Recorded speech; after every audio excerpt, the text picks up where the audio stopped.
नमस्कार साथियों, योग विज्ञान केंद्र में आप सभी का स्वागत है। मैं ही हूँ बृहस्पति और आप सभी मुनि मतियों को मेरा सप्रेम सादर जय जय जी। इससे पिछले वीडियो में हम लोग बात किए थे आकाशवाणी या ब्रह्मवाणी पार्ट 1 पार्ट 2।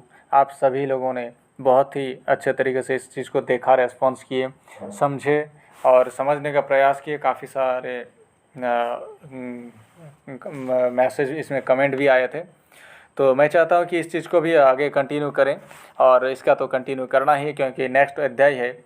और ये जो पढ़ रहे हैं, अगर आप इस चैनल में पहली बार आ रहे हैं तो निश्चिंत रहें, आप सभी को पूरी तरह से समझ आएंगे ये क्या पढ़ रहे हैं।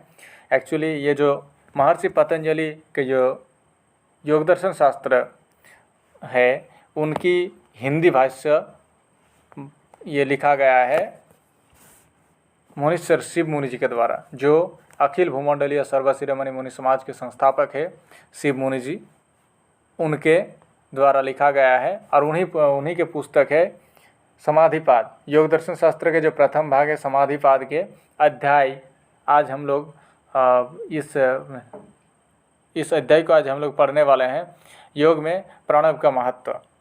तो इस अध्याय को आज हम लोग जो पढ़ने वाले हैं, योग में प्रणव का महत्व, इससे पहले अध्याय में हम लोगों ने पढ़े थे कि आकाशवाणी या ब्रह्मवाणी।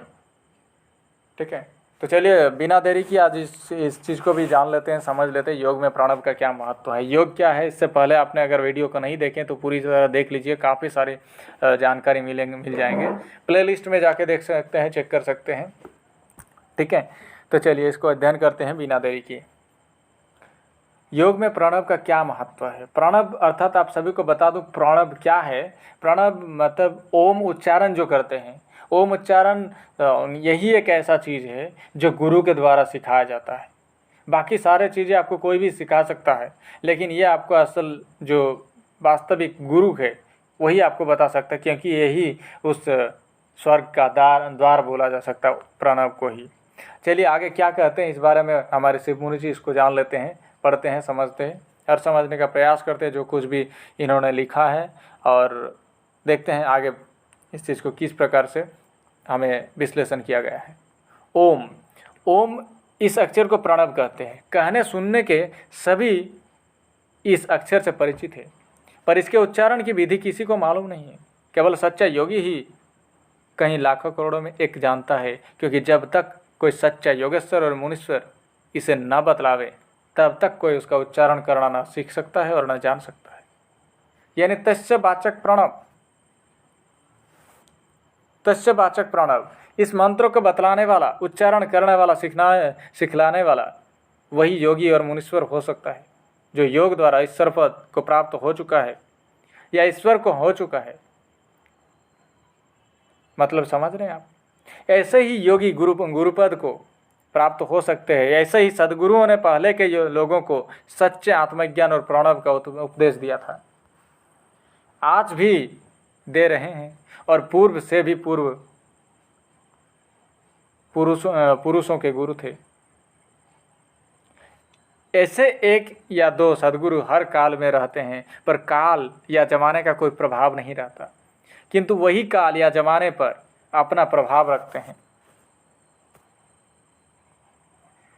सब लोग जमाने के साथ बहते हैं, पर योगी के ऊपर काल या जमाने का प्रभाव नहीं रहता।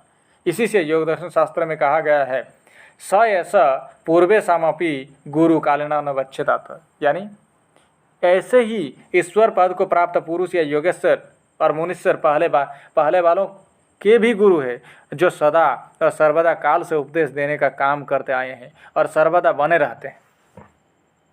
इनके ऊपर काल का जमाने का प्रभाव नहीं रहता, और ना काल इनके ज्ञान को मिटा सकता है। इस सूत्र की व्याख्या हम इस लेख के पहले ही कर चुके हैं। इस वर्तमान लेख के पहले योग दर्शन शास्त्र के 26 सूत्रों की व्याख्या हो चुकी है। वर्तमान लेख में 27वें सूत्र की व्याख्या या भाष्य हो रहा है। यह 27वां सूत्र निम्नलिखित प्रकार से है। चलिए देखते हैं 27वां सूत्र किस प्रकार के से कहा जा रहा है। तस्य वाचक प्रणव, 27वां सूत्र नंबर 27। ठीक है, अर्थ में क्या कहते हैं कि उसको बतलाने वाला या उसका पहचान करा देने वाला प्रणव है। उसको, किसको? उस ज्ञान को, उस आत्मा को उस ब्रह्म को, उसको बतलाने वाला या उसका पहचान कराने वाला प्रणव है। यह योग दर्शन शास्त्र के समाधिपाद का 27वां सूत्र है। ठीक है, ये है 27वां सूत्र। इस चीज़ को ध्यान रखिएगा। हिंदी में है, समझने में दिक्कत हो सकती है, पर कोई दिक्कत नहीं है। योग दर्शन शास्त्र की समाधिपाद में केवल योग और योगी का वर्णन आया है, मजहबी ईश्वर का कहीं वर्णन नहीं है। अतः तस्य वाचक प्रणव यानी 27 नंबर सूत्र को ध्यान में रखते हुए आगे बढ़ते हैं। इसका अर्थ जो लोग करते हैं कि उस ईश्वर का वाचक प्रणव है, बिल्कुल गलत और भ्रमपूर्ण है। जो कहते हैं ईश्वर का वाचक है प्रणव, ये गलत है, ये भ्रांतिपूर्ण है, भ्रमपूर्ण है। तो इसीलिए आप समझिए कि ऐसा अर्थ योगी आत्मज्ञानी और स्वतंत्र विचार वाले निष्पक्ष विद्वान नहीं कर सकते, क्योंकि इस योग दर्शन शास्त्र में इन मजहबी ईश्वरों का कहीं वर्णन नहीं है। अतः यदि कोई मतांतर सांप्रदायिक मनुष्य इस सूत्र का अर्थ अपने सांप्रदायिक ईश्वर के लिए ले लेता है, तो वह प्रकरण विरुद्ध होने से व्यर्थ है। इस सूत्र में यह योग दर्शन शास्त्र भर में योग के रूप का वर्णन है, मजहबी या सांप्रदायिक ईश्वरों का वर्णन नहीं है। किंतु इस शास्त्र ने तो अपने सूत्रों द्वारा इन मजहबी और सांप्रदायिक ईश्वरों का भी खूब खंडन किया गया है, जिसे हम वर्तमान लेख के पहले के सूत्रों की व्याख्या करते हुए बड़े विस्तार के साथ सिद्ध कर चुके हैं। पर सांप्रदायिक लोग व्यर्थ में यह कहा करते हैं कि योग द्वारा मनुष्य ईश्वर को देखता है और तदादृष्टु स्वरूप अवस्थानम। देखें, तदादृष्टु स्वरूप अवस्थानम, इसके अर्थ को आप सभी ने समझ चुके हैं, लेकिन फिर भी एक बार यहाँ पर दिया है कि सूत्र का अर्थ कहते हैं कि तब योगी ईश्वर को प्रत्यक्ष करता है। इस सूत्र में ईश्वर का नाम कहाँ से आया? इसमें तो सांप्रदायिक लोगों ने विचारों का खंडन करते हुए सूत्रकार महर्षि पतंजलि मुनि कह रहे हैं कि तब योगी या साधक स्वरूपे यानी अपने रूप में स्थिर होता है। इन सब सूत्रों की व्याख्या बड़े विस्तार के साथ हो चुकी है। सूत्रकार महर्षि पतंजलि मुनि ने तो पुरुष विशेष को ही ईश्वर माना है, जैसे अश्व विशेष को अरबी घोड़ा कहते हैं, मनुष्य विशेष को पहाड़ी मनुष्य कहते हैं। उसी तरह से पुरुष विशेष को ईश्वर कहते हैं। जैसे अरबी घोड़ा होता है, पहाड़ी मनुष्य भी मनुष्य ही होते हैं, उसी तरह से पुरुष विशेष ईश्वर भी पुरुष ही होते हैं। एक विशेष उच्च कक्षा का योगी ही ईश्वर पद को प्राप्त होता है। सांप्रदायिक ईश्वर का रूप सांप्रदायिक लोगों की कल्पना है। वास्तव में वैसी कोई वस्तु या वैसा कोई पुरुष नहीं हो सकता है। इस कल्पित ईश्वर को लेकर सांप्रदायिक और मजहबी लोग कहा करते हैं कि हमारे ईश्वर के समान कोई नहीं है। कोई ऐसे पुरुष को दिखलावे तब हम जाने। जब कोई है ही नहीं भगवान नाम की, जब कोई है ही नहीं तो उससे दिखलावे कौन? जब ऐसे पुरुष का अभाव है, जब वह केवल मजहबी लोगों की कल्पना मात्र है, सिर्फ कल्पना से, जब मजहबी लोगों ने न स्वयं देखा है, न किसी को कभी दिखलाया है, न दिखा सकते हैं, तो ऐसे अभाव और असत्य का पता दूसरों से क्यों पूछते हैं? उसको दूसरा क्यों दिखलावे जो अभाव मात्र है? उसको कोई कैसे प्रत्यक्ष करेगा और कोई कैसे दिखा देगा? आज इस लेख में हमें ईश्वर के विषय में कुछ नहीं कहना है। ईश्वर के विषय पर इसके पहले वाले लेखों में हम बड़े विस्तार के साथ लिख चुके हैं कि यानी कौन वाला लेख जो हम ब्रह्मवाणी या आकाशवाणी जो बात कर रहे थे, पार्ट 1 पार्ट 2 2 पार्टों में आप सभी के सामने मैंने अपलोड कर चुका हूं, आप सभी को दे चुका हूं, तो उस वीडियो को देख सकते हैं। वहां पर बड़े विस्तार के साथ इसकी व्याख्या हो चुकी है। ठीक है, अब आगे बढ़ते हुए हम लोग देखेंगे योग दर्शन शास्त्र में सच्चे सिद्ध योगी को ही ईश्वर माना है। योग दर्शन शास्त्र में किसको? सच्चे और सिद्ध योगी को ही ईश्वर माना है। अतः जिस सूत्र, जिस शास्त्र या जिस प्रकरण में सांप्रदायिक ईश्वर का वर्णन नहीं है, उसमें भी अर्थ करते हुए ईश्वर को ले लेना सबको धोखा देना है। सांप्रदायिक लोगों के पक्षपात का यह पराकाष्ठा है। तस्य वाचक प्रणव 27वां सूत्र फिर से आया है। तस्य उसका जिसका वर्णन ऊपर के या वो पहले के सूत्र में है। किसका वर्णन ऊपर के सूत्र में है? किसका वर्णन इन सूत्रों के पहले है, जिसका वर्णन इस शास्त्र में है। हम कहते हैं कि योग और योगी का वर्णन है, अतः इसी योगी और योग को बतलाने वाला योगी और योग का वाचक योगी और योग का परिचय कराने वाला प्रणव है। इस ओम का जो शुद्ध शुद्ध उच्चारण करता है, जप करता है, उसके लिए भावना करता है, उसे योगी समझिए। प्रणव के जप से योग के सर्वांग का पालन हो जाता है। इस प्रणव का जप करते करते जम, नियम, आसन, प्राणायाम, प्रत्याहार, धारणा, ध्यान और समाधि सबका साधन हो जाता है। बहुत गहरी बात बता दिया इसमें, ध्यान से समझिएगा। प्रणव का जप करते करते क्या होता है, यम, नियम, आसन, प्राणायाम, प्रत्याहार, धारणा, ध्यान और समाधि सबका साधन हो जाता है। प्रणव का जप करते करते योगी बड़ी सरलता के साथ एक ही दिन और एक ही घंटे में समाधि तक पहुंच सकता है। जो कई सालों, कई वर्षों, कई जीवन भर लगा देते हैं समाधि तक पहुंचने के लिए, लेकिन पहुंच नहीं पाता मजहबी लोग, जिनका रास्ता ही उनका अलग रहता है, उनका प्रोसेस ही गलत है, जिसके कारण। और योगी जो सच्चा योगी है 1 घंटे में समाधि लगा लेता है, कुछ समय में समाधि लगा लेता है। तो इसी प्रकार की बातें हैं। वास्तविक योग, सच्चा ज्ञान और सच्चा गुरु की बहुत ही आवश्यकता है। चलिए आप देखते रहिए, सुनते रहिए और आगे इस प्रकार की और भी ज्ञान वाणी मिलेंगे।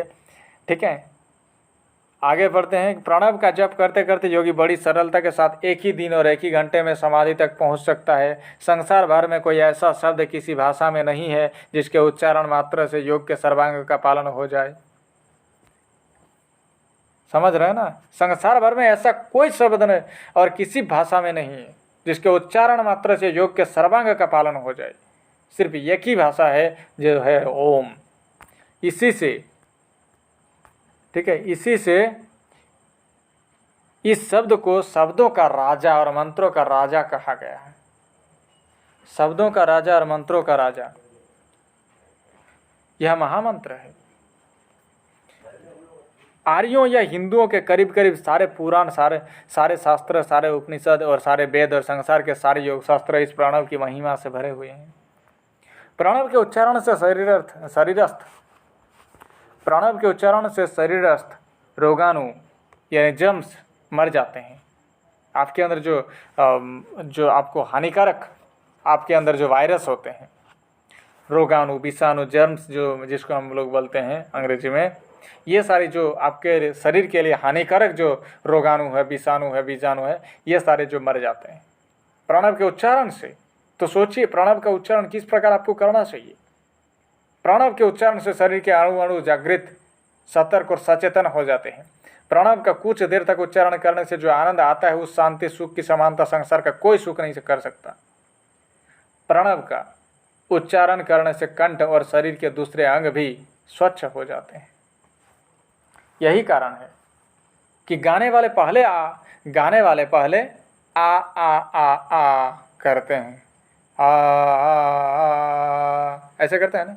यही कारण है। क्या कारण है? आ कहने का मतलब क्या? अपने गले को जो उस शुद्ध बना रहे, एक लय बना रहे हैं, ताकि उसमें किसी प्रकार की दिक्कत और आगे नहीं रुके ना, जो गाने चाह रहे हैं।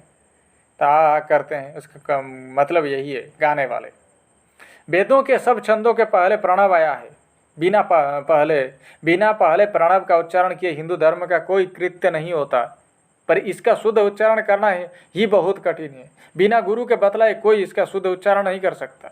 गुरु भी ऐसा हो जो किसी मजहब और संप्रदाय के गुलाम न होकर सच्चा आत्मज्ञानी और सच्चा योगी हो।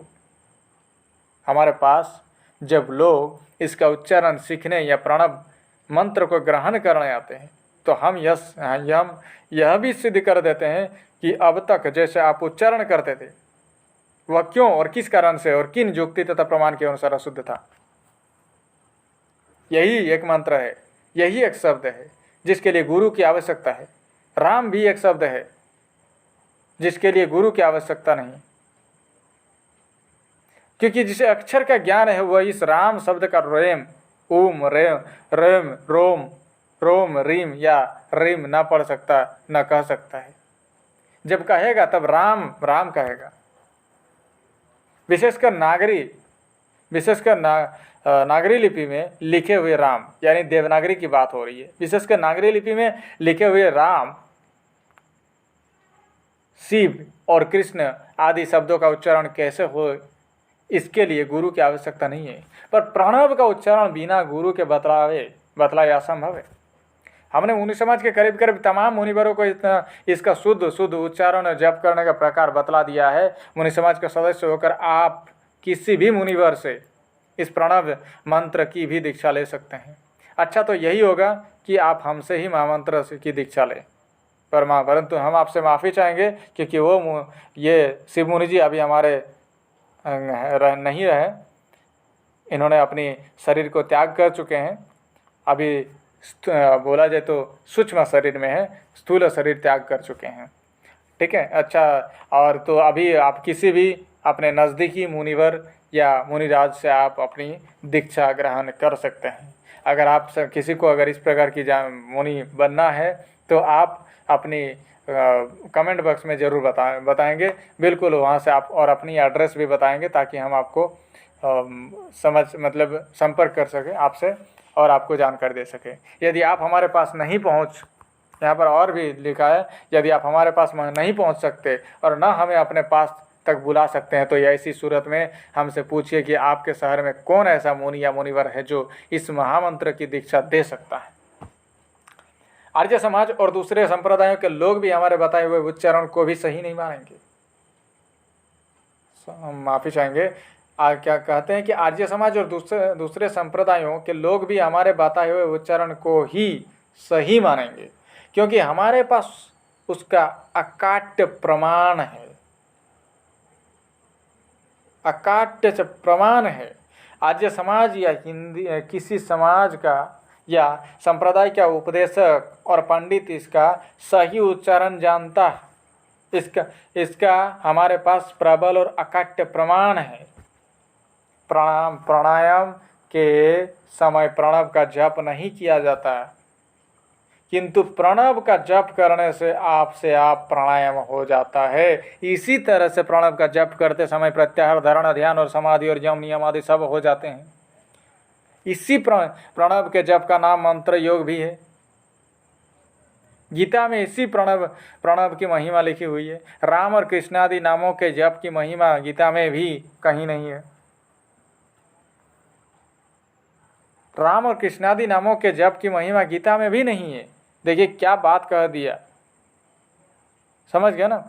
अब आते हैं क्या कि गीता के अध्याय में, अध्याय 8 या 9 है, ठीक है। अध्याय गीता में क्या कहते हैं कि अमित्य काक्षरं ब्रह्म व्याहरणमा नुस्मरणं यह प्रयातित्य जंदे हांस याति परमांगतिम।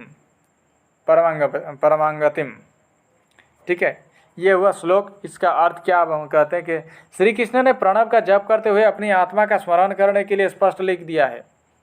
उपनिषदों में प्रणव की बड़ी महिमा है।